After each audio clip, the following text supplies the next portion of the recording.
Just the other day, girl, I know that I neglect you. Baby, can we talk? Let's talk. Wanna talk about? Baby, can we talk? Let's talk. You cry, you plead, oh, 'cause your love is so good. Ooh, yeah. Why you let 'em hurt you? Oh, now I just can't believe that you're gone. I'll be around. You're my world. Baby, I enjoy the dinner, the movie, the time. I can satisfy your needs without a doubt. He would not treat you that way. I'll be careful. Yes, I will. Yeah. I can't believe that we back. I usually never react. They had the vocals to stand next to Boys II Men, but got treated like a punchline. Men at Large wasn't just a group. They were a statement. Big voices, bigger harmonies, and a sound that could crush your soul in three-part harmony. But if they were so good, why did the industry barely acknowledge them? Why did radio stations stop spinning their records? And why do even diehard R&B fans go, "Oh yeah, I forgot about them"? Some say it was their look. Others say it was poor marketing. But the truth? It's messier than that. Because behind the smooth vocals and tailored suits was a group battling industry neglect, image-based sabotage, financial instability, and a quiet series of tragedies no one talks about. From cosigns by Gerald Levert to funerals that flew under the radar. Men at Large's story isn't just underrated, it's uncomfortable. So let's get into it. Because the way the industry treated Men at Large says way more about the machine than it does about the music. When people think of Men at Large, if they think of them at all, it's usually with a chuckle. Like, oh yeah, those big guys who sang slow jams back in the day. As if they were some kind of R&B novelty act instead of what they really were, powerhouse vocalists who could out-sing half the industry. And that's the problem. Somewhere along the way, people stopped taking them seriously. The name Men at Large was catchy, sure, but it also became a trap. Labels leaned into the size joke, and the public followed. Even though their debut album had soul-splitting tracks like So Alone, all anyone could talk about was their appearance. Not the harmonies, not the writing, not the raw gospel-rooted vocal pain in every verse, just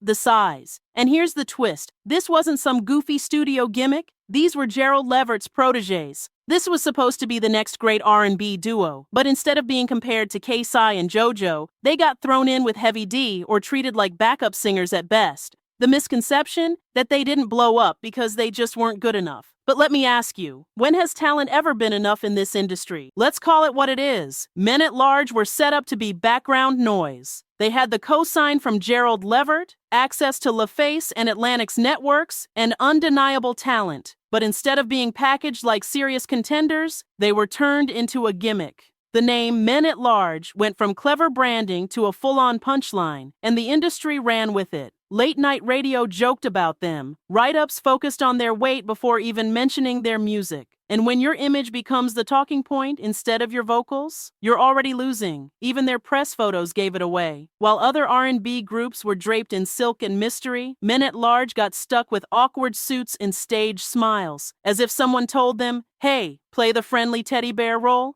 But these men weren't comedians. They were crooners. They didn't need a gimmick. They needed a platform. But here's the kicker. The industry never gave them one. They were marketed like lovable sidekicks, not lead acts. And while Boys II Men got award shows and magazine covers, Men at Large got whispers and lukewarm promo. It wasn't the fans that failed them. It was the machine that refused to push them. Behind the scenes, things weren't just messy. They were frustratingly quiet. Men at Large didn't have some explosive public breakup or dramatic headlines. Instead, they got hit with something far worse in the music business: silence. By their second album, the cracks were already forming. Atlantic Records was barely promoting them, even though their fan base was loyal and hungry for more. Radio play stalled. Tour budgets shrank. And in a genre where momentum is everything, they were being told to wait and wait and wait. That's death for any artist.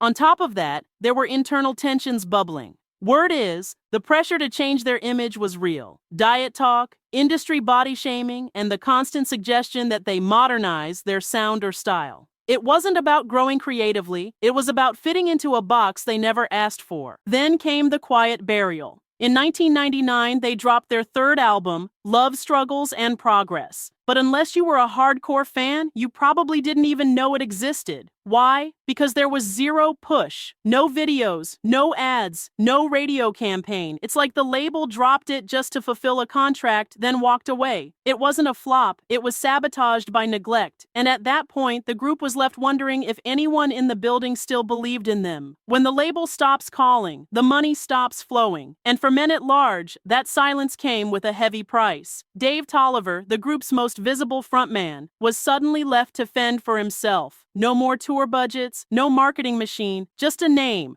and bills. He tried to pivot, dropping solo albums independently, grinding through small venues, and even dabbling in acting. But without label backing, every move felt like swimming upstream. Jason Champion, the other half of the duo, was facing a different battle. The industry left him spiritually drained. After walking away from secular music, he found comfort and purpose in gospel. He eventually signed with EMI Gospel and released Reflections, an honest, powerful album that reflected everything he'd endured. But make no mistake, it was a retreat, not a promotion. And then came the heartbreak. In 2009, Sean McClain, who had stepped in to help carry the group's name in later years, passed away from health complications. Another voice gone too soon. Another reason why the group's name never quite got back to where it should have been. These weren't just career setbacks. They were personal losses, financial hits, emotional burdens. And while some artists suffer publicly, men at large faded in silence. Quiet pain, quiet exits, quiet tragedy. Let's be real. The biggest thing holding men at large back was the way the industry couldn't get past their size. From day one, they were boxed into a narrative they never asked for. Every interview, every promo run, every late-night host couldn't resist cracking the same tired joke. They weren't allowed to be heartbreak kings or R&B sex symbols like their peers.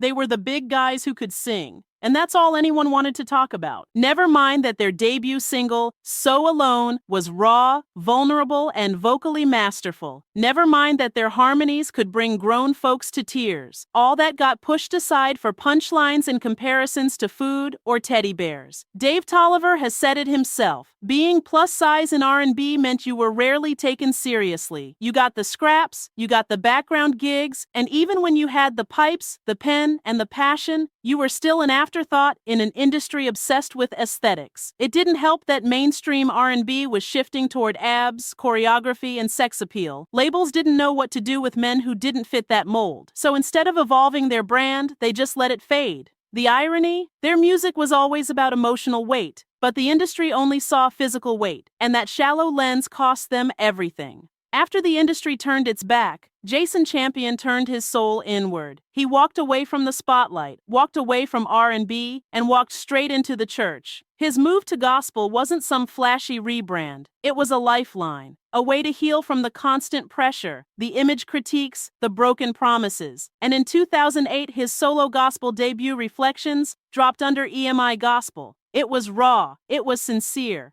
but it never crossed over, because by then, the public had stopped looking for him. Meanwhile, Dave Tolliver did everything he could to keep the men at large name alive. Indie albums, guest features, small tours, even podcasts and interviews just to remind people, hey, we're still here. But with no major label and no media push, it felt like screaming into a void. He stayed hustling, but the audience never fully came back. Their catalog aged beautifully. Songs like Would You Like to Dance and Use Me still pack a punch. But R&B had moved on, and without the major label engine or the right look, their music quietly slid into hidden playlists and niche memories. No reunion tour, no bet special, no unsung episode, just a handful of loyal fans scattered across the internet, keeping the flame alive. Their legacy wasn't destroyed, it was ignored. And that's somehow even worse. So what happened to men at large? Well, that depends on which version of the group you're talking about.